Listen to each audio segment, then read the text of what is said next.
Hoje é a nossa última mensagem dessa nossa série que nós começamos há 4 semanas atrás, que nós demos o nome de Início e o Fim. O início e o fim, por quê? Porque quando nós pensamos em Jesus, Jesus ele é apresentado, inclusive em Apocalipse, nós vamos ver agora, como o início e o fim. Jesus é aquele que está desde o início da história, em Gênesis, até o último capítulo nós vamos encontrar Jesus. Mas essa série também podia se chamar O Fim e o Início. Por quê? Porque ela trata do fim dos tempos. Eu não sei quantos têm sentido isso, amados, mas a gente tem caminhado a passos largos para o fim dos tempos. A gente leu aqui, na primeira mensagem que eu dei desta série, eu li o texto de 2 Timóteo, quando o apóstolo Paulo escreve para o seu jovem discípulo várias características do fim dos tempos. E ele fala, no fim dos tempos, as pessoas se tornarão egoístas, se tornarão presunçosas, se tornarão mais amantes de si mesmo, né? Não nutrirão o amor pela família, serão irreconciliáveis. E é impressionante, teve uma pessoa que falou para mim, pastor, nós estávamos estudando na célula, e quando nós começamos a ler cada uma daquelas características, parece que aquele texto foi escrito hoje, um texto que foi escrito há 2000 anos atrás, um texto profético onde o apóstolo Paulo fala sobre alguns sinais dos fins dos tempos. A gente às vezes vê filmes, né, de apocalípticos, e a Bíblia também fala sobre alguns outros sinais, fala sobre terremotos, sobre pragas, né? Nós estamos vindo aí 2 anos de uma pandemia como talvez a gente não tenha vivido nunca, né? Nas últimas eras, né? Nós temos visto guerras se proliferando, nós temos visto terremotos, nós temos visto tsunamis. Existe uma série de fatores naturais que antecedem o tempo do fim, né? A volta de Jesus Cristo. Mas também há alguns elementos que são elementos sociais, elementos do comportamento do ser humano. As pessoas estão cada vez mais... A gente vê cada vez mais distantes de Deus, cada vez mais irreconciliáveis, cada vez mais zombando das coisas de Deus, zombando de tudo, sabe? Há uma falta de respeito. Eu falava hoje pela manhã, eu fiquei indignado a ver hoje pela manhã um post de uma artista relativamente famosa, formadora de opinião, né? Porque artistas carregam dentro de si essa condição de serem, às vezes, formadores de opinião, de influenciarem outras pessoas, e ela pegou uma bandeira do Brasil e começou a pisar na bandeira brasileira, assim, uma forma vergonhosa, algo vergonhoso, um negócio daquele. Ao passo que Deus fala para a gente amar nossa nação, orar pela nossa nação. Nossa nação não é uma nação perfeita, mas o nosso papel é de orarmos, é de amarmos a nossa nação. E a gente vê pessoas fazendo isso, você vê tempos de polarização, você vê pessoas tirando a vida de outras por absolutamente nada. E nós caminhamos a passos largos para esses tempos do fim. Você não tenha dúvida, amados. A Bíblia fala que a gente não sabe quando será. Pode ser amanhã, pode ser daqui a um mês, pode ser daqui a um ano, alguns anos.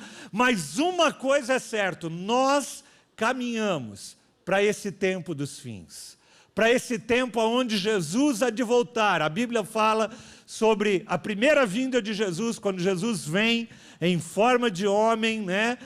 Nasce ali numa manjedoura, cresce, faz milagres, é levado numa cruz, para que através do sacrifício dele naquela cruz, eu e você pudéssemos ser perdoados, tivéssemos acesso ao Pai. Ali naquela cruz ele morre, ele é sepultado, no 3º dia ele ressuscita, e hoje ele está à direita de Deus Pai, intercedendo pela minha vida e pela tua vida. E aquele Cordeiro de Deus que foi imolado naquela cruz, a Bíblia diz que um dia ele voltará, e quando ele voltar, aí será o fim de todas as coisas, aí será o fim, para muitos será o fim de tudo. e para muitos será o início de uma nova era. Porque a Bíblia diz que aqueles cujo nome está escrito no livro da vida, a esses não experimentarão o fim, mas para essas pessoas, a volta de Jesus será um novo começo, o começo de uma nova época, de uma nova estação, de novos céus e de nova terra. Quando a gente entende essa perspectiva, amados, muda a nossa forma de viver. A gente passa a entender que a nossa vida aqui é efêmera. A gente passa, às vezes, a vida inteira querendo juntar patrimônio, querendo juntar isso, querendo aquilo, tal. E a Bíblia, Jesus vai dizer que tudo isso vai perecer. A gente não vai levar para a eternidade nada disso. E Jesus fala assim: junte tesouros no céu, onde a traça não vai comer, a inflação não vai corroer, nada disso. É isso que a palavra de Deus nos convida a nós vivermos. E nós temos estudado e falado então sobre esse tempo do fim, mas especificamente hoje eu queria ler com vocês, refletir com vocês em 2 capítulos do livro de Apocalipse. O livro de Apocalipse é também chamado o livro da Revelação. Eu falava hoje pela manhã aqui, eu não sei aqui, hoje nós temos bastante jovem aqui no culto da noite, eles nem sabem o que é revelar uma foto, né? Tem gente aqui que nem sabe o que é revelar uma foto. Quem sabe aqui que quer revelar uma foto, né? Olha, tem um pessoal aqui que ainda sabe, né? Deixa eu te explicar o que é. Tinha uma época, gente, que não era com celular que a gente tirava foto. A gente tirava foto com uma coisa chamada máquina fotográfica, né? E dentro dessa máquina fotográfica tinha um filme. Você comprava um filme de 12, 24, 36 poses e você colocava ele dentro da máquina e aí você rebobinava, ficava virando a manivelinha, né? Tinha umas mais sofisticadas que você apertava um botão e ela ajustava, né? Mas assim, as mais raiz mesmo, você virava a manivelinha ali, colocava, e aí você saía tirando foto, né? E tirava foto. Na nossa lua de mel, gente, eu pedi uma câmera emprestada para o meu irmão, que ele tinha uma câmera semi-profissional, e a gente tirou foto. Eu levei tripé, a gente foi para o Rio de Janeiro, passar a lua de mel no Rio de Janeiro, tiramos foto daqui, dali, de tripé e tal. Pegamos uns 5, 6 rolos de foto, né? E aí você juntava tudo aquilo e mandava num lugar para revelar. Ultimamente já tinha revelação em 1 hora, mas antigamente mesmo você demorava uma semana quase para depois poder pegar as fotos. Aí você ficava naquela ansiedade para ver a foto, né? E aí quando você ia lá na foto, e eu fui lá com a maior expectativa de ver as fotos da nossa lua de mel, e quando eu peguei as fotos, a máquina tinha um problema que a gente não sabia com o fotômetro lá, e as fotos ficaram todas escuras, mas muito escuras. E foto que você batia meio-dia, parecia que você tinha batido meia-noite, assim. Você só viu o vulto meu e da Sônia. A gente não tem foto da nossa lua de mel. Terrível isso. Acho que é por isso que a gente tira tanta foto depois, né? Acho que tá aí a explicação. A gente ama a fotografia, então a gente compensou depois nos nossos 33 anos. Por sinal, essa semana a gente faz 33 anos de casados. Amém. Amém. E aí a gente mandava revelar. O que era o processo de revelação? O processo de revelação era você tornar visível algo que era oculto ali, né? Que estava impresso naquele filme, mas que a gente não conseguia enxergar. O livro de Apocalipse, em inglês, ele é chamado livro de Revelation, né? Que tem esse sentido de revelação. Em português foi traduzido como Apocalipse, mas em inglês o título do livro de Apocalipse é Revelação. Porque é exatamente isso que o livro de Apocalipse vai nos mostrar. O livro de Apocalipse, ele é o final da história. Ele é o último capítulo do livro. Sabe aquele livro de suspense? Sabe aquela série que você começa a assistir, você quer saber como aquele negócio vai resolver? Quem foi que matou fulano de tal, né? E você fica naquela angústia. Tem gente que começa a assistir série, aí começa às 10 horas e passa a noite toda, porque ele não aguenta, ele quer chegar no final. O livro de Apocalipse é o último capítulo da série. É o último capítulo. E aí, né, eu até contei para vocês um caso de um filho de um pastor amigo, que ele estava lendo um livro, né, e o pai falou assim, vai dormir. Ele falou assim, não pai, eu preciso acabar de ver. Ele falou, não, hoje não dá tempo, você vai dormir. Aí o filho foi lá, folheou, e aí quando ele viu a última página, ele viu que o herói dele vencia a batalha, e aí ele pôde dormir tranquilo. Ele falou, agora eu posso dormir tranquilo. Eu quero te falar uma coisa, amados. Sabe por que eu e você podemos dormir tranquilo? Porque no último livro, no capítulo, ele fala que tudo vai dar certo, que o Senhor está no controle de todas as coisas e que a gente vai habitar com Ele por toda a eternidade. Isso muda, gente, a nossa perspectiva. Muda a nossa perspectiva. Eu não tenho mais que temer, eu não tenho que temer nem mesmo a morte física, porque a morte física, como o apóstolo Paulo diz, nada mais é do que uma promoção. O apóstolo Paulo fala assim, para mim, o viver é Cristo e o morrer é lucro, porque Paulo tinha a dimensão de que a nossa vida transcende essa vida limitada. Às vezes a gente olha para esse mundo e vê tanta crueldade, tanta coisa errada, tantas injustiças, não é? A gente olha e vê tantas injustiças, e aí quando a gente vai para Apocalipse, você pega do capítulo 7 até o capítulo 18, você vai ver o fim de todas essas injustiças. O fim de tudo aquilo que hoje é injustiça. Eu falava hoje pela manhã, né? O salmista escreve assim, por que, Deus, por que o ímpio prospera? Por que eu tenho a minha empresa aqui, eu faço tudo certinho e tenho a empresa do fulano de tal, que faz um monte de maracutaia, de um monte de coisa errada, e o cara prospera, por que, Deus? E Deus responde ao salmista, fala assim, deixa assim, faz o que você tem que fazer. E deixa, porque eu vou julgar essa pessoa. Vai ter o momento certo de eu julgar. E quando a gente olha ali para Apocalipse, do capítulo 7 até o capítulo 18, 19, você vai ver um período de julgamento, onde Jesus vem e assenta no trono como juiz para julgar todas as coisas erradas. Então, nada vai ficar impune, amados, diante do Senhor. Talvez a justiça humana, talvez os nossos tribunais, talvez os nossos parlamentares, talvez tudo que o sistema que a gente vive seja um sistema injusto. Mas nós temos um Deus que é justo acima de todas as coisas, e Ele julgará não com parcialidade, porque Ele é a própria definição de justiça, Ele é o juiz perfeito. Então, quando nós vamos para Apocalipse 1, versículo 1, diz assim, revelação de Jesus Cristo. Revelação de Jesus Cristo. O livro de Apocalipse, o que é? Nada mais é do que a revelação de Jesus na última faceta que nós não conhecíamos.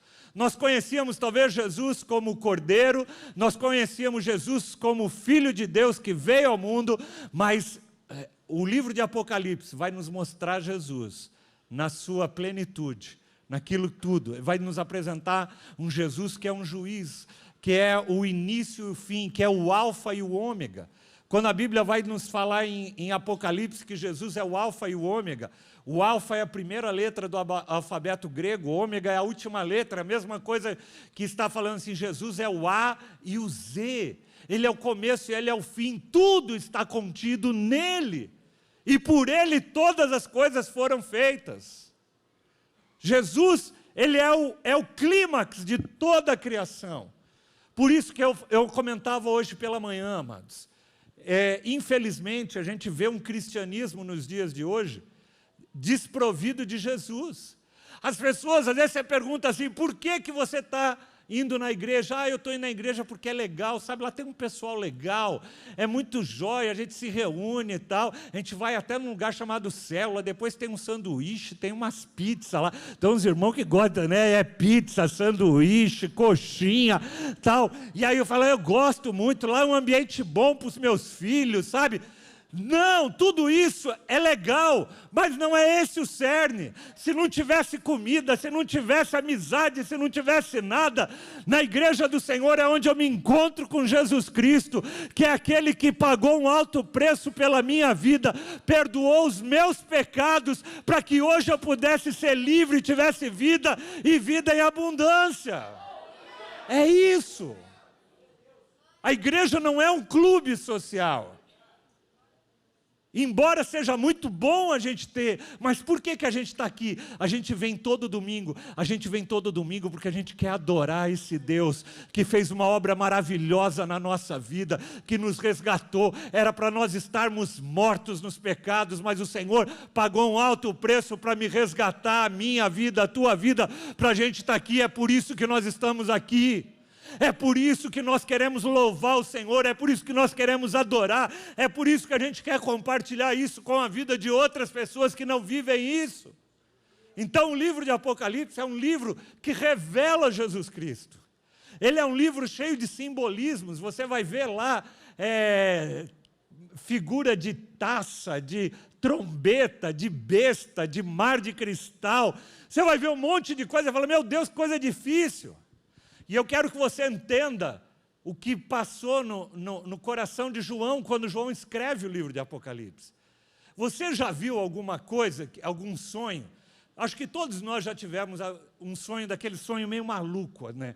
Que você, sei lá, você estava num prédio, aí de repente você pegou um escorregador e desceu do prédio num escorregador, e aí você caiu no mar, e aí quando você caiu no mar, você achou que você ia se afogar, mas aí você viu que você conseguia respirar dentro do mar. Sabe esses sonhos malucos que a gente tem? Que parece, e aí você acorda de manhã e você fala assim, puxa, eu tive um sonho, e aí você tenta explicar para a pessoa o sonho, mas o sonho foi tão assim, diferente que você não consegue, às vezes, explicar em palavras. O que João faz é exatamente isso. Ele teve uma visão, o Senhor leva ele para ter uma visão dos últimos dias. E é algo tão diferente, tão sobrenatural, tão fora daquilo que nós conhecemos, que ele não conseguia, às vezes, encontrar palavras normais do nosso linguajar para poder traduzir. Então, ele vai usando aquilo que ele imagina para construir essa forma de se comunicar. Então, não se atenha àquelas coisas que você não conhece. Você pode olhar para o livro de Apocalipse, se atendo naquilo que o Espírito Santo vai te revelando. No começo, a gente vê Jesus sendo apresentado no começo, nos primeiros 2 capítulos, como o Cordeiro de Deus. Depois nós vemos ele sendo apresentado como o início e o fim. Depois nós vemos ele sendo apresentado como justo juiz. Mas eu queria ir com vocês para os 2 últimos capítulos do livro de Apocalipse. Capítulos 19... Só ver o tempo aqui, que eu estou sem cronômetro. Tá, tem 15 minutinhos. Capítulo 19 de Apocalipse. Diz assim, versículo 7.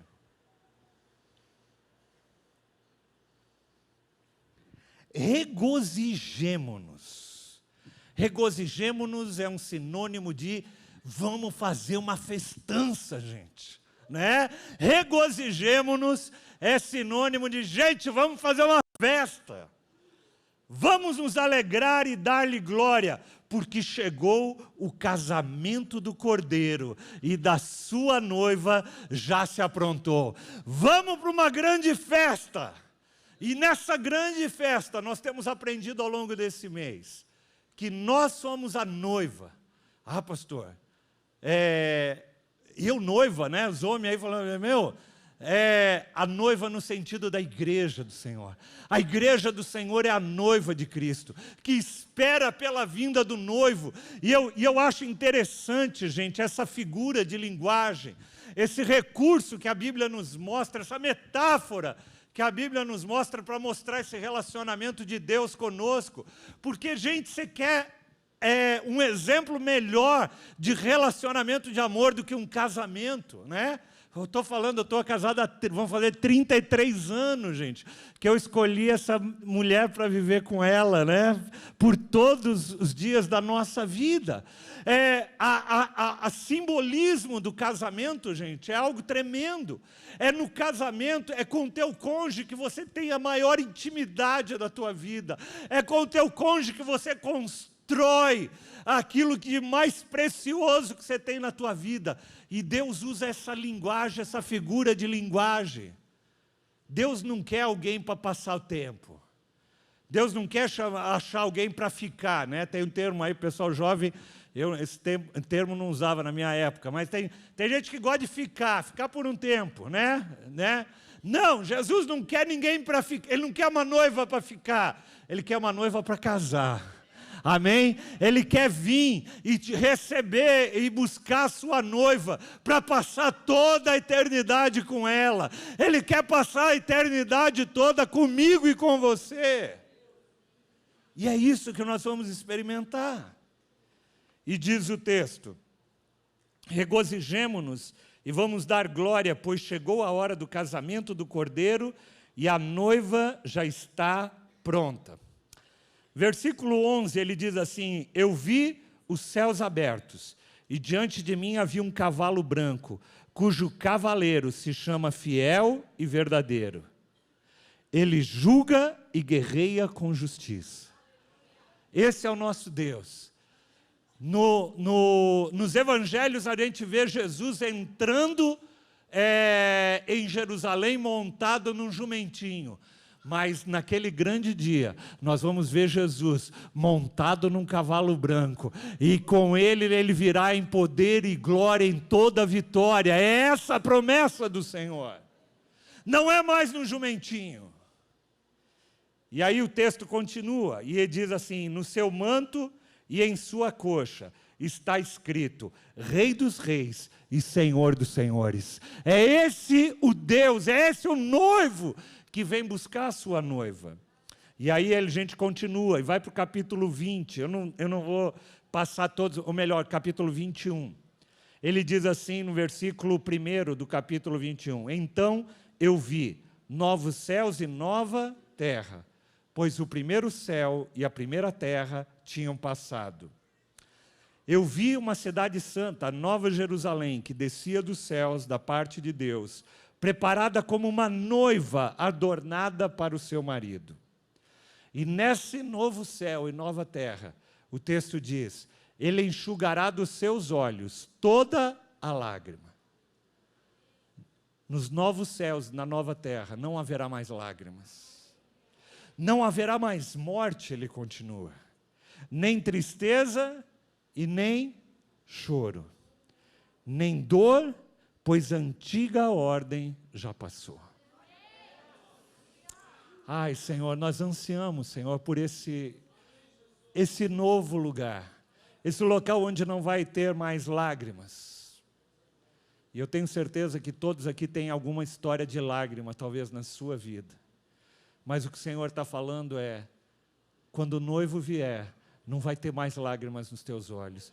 Porque para onde Ele vai te levar, não vai ter mais dor, não vai ter mais sofrimento, não vai ter mais lágrimas. E o texto continua, no versículo 5. Disse-me ainda: está feito. Eu sou o alfa e o ômega, o princípio e o fim. E quem tiver sede, eu darei de beber gratuitamente da fonte da água viva. E o vencedor herdará tudo isso, e eu serei o seu Deus, e ele será o meu filho. Aquele que tem sede, só aquele que tem sede, vai poder beber da fonte que o Senhor tem para lhe dar. Depois ele diz: não vi templo algum, versículo 22, na cidade, pois o Senhor Deus Todo-Poderoso, o Cordeiro, são o seu templo. Lá na eternidade não vai precisar mais de templo, porque o próprio Senhor é o templo. A cidade não precisará mais de sol e nem de lua. Sabe por quê? Pois a glória de Deus ilumina e o Cordeiro é a sua candeia. A gente não vai mais precisar de nada, não vai precisar de sol para iluminar o nosso dia, porque a presença do Senhor é tão maravilhosa, a glória dele é tão maravilhosa que vai iluminar a nossa vida. Tem várias passagens, eu não vou ler todas, eu queria chamar o pessoal do louvor, mas eu te convido a você ler principalmente os 2 últimos capítulos de Apocalipse, capítulo 21 e capítulo 22. Ele continua no capítulo 22 e diz: então o anjo me mostrou um rio de água viva, que claro como um cristal, fluía do trono de Deus e do Cordeiro.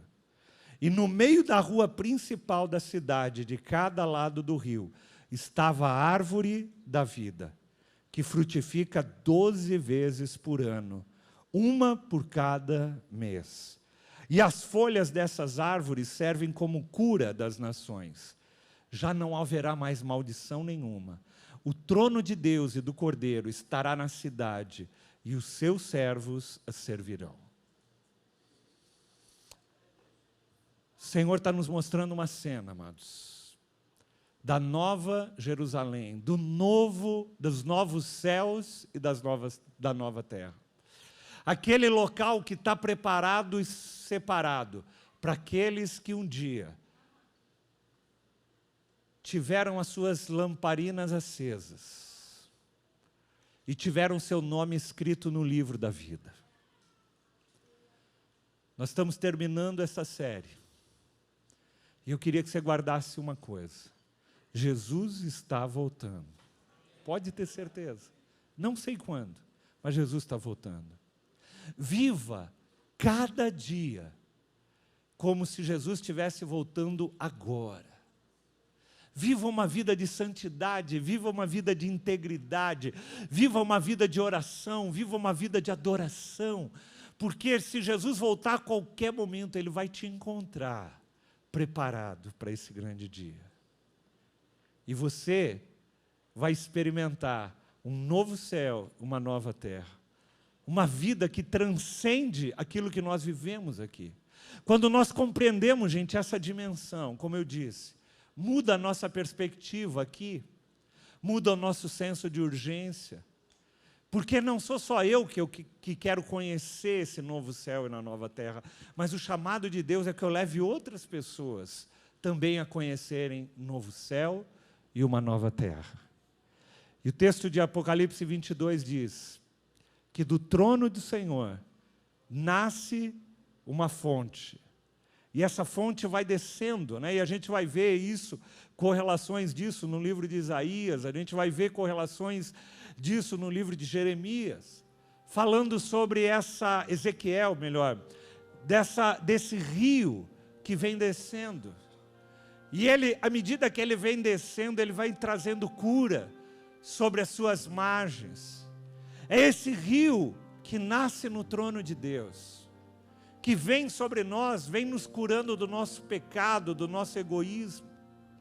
É o sangue de Jesus que foi vertido naquela cruz, para que eu e você pudéssemos ter os nossos nomes escritos no livro da vida. E eu queria te convidar nesta noite, a você refletir um pouquinho sobre isso. Quero te convidar para você ficar em pé agora, em nome